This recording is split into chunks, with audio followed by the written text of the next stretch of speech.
Anakku nduk limbuk apa yung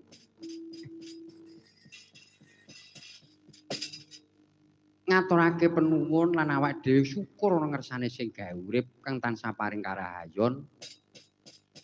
paring kenikmatan paring keselamatan paring rejeki marang aku lan kowe ya nduk iya dene aku lan kowe bengi iki katimbalan ana ing TBS Taman Budaya Surakarta Taman Budaya Jawa Tengah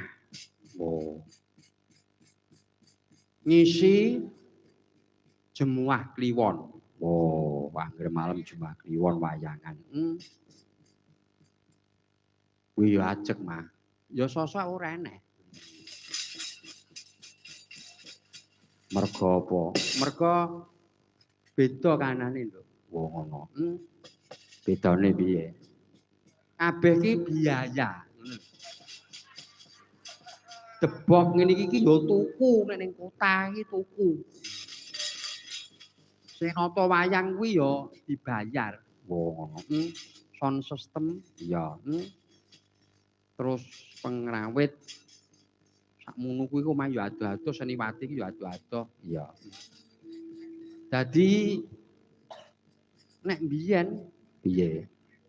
zaman presiden iki Pak Soeharto aku sing kelingan ya presiden ki sing seneng budaya wayang ki ngertiku Bung Karno karo Pak Harto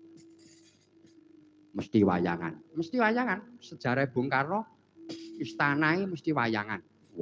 mbahku dhewe mayang ning kono sapa Mbah Nyoto Carita bapake Buderum kuwi ya iki timbali karo Bung Karno Mbah Narto Sabdo timbali Mbah Harto ya dalang cilik kondang biyen adine Mariono jenenge Mas Darmadi almarhum kuwi cah cilik wis ditanggap karo Presiden Soeharto lah bar kuwi presiden loro ki serenek kabeh terus presiden selanjutnya aku ora krungu seneng wayang ora krungu aku nduk wah kowe nek muni lho ora nyata lho ki nduk iya kun kebudayaan ki jane iki yo enek dana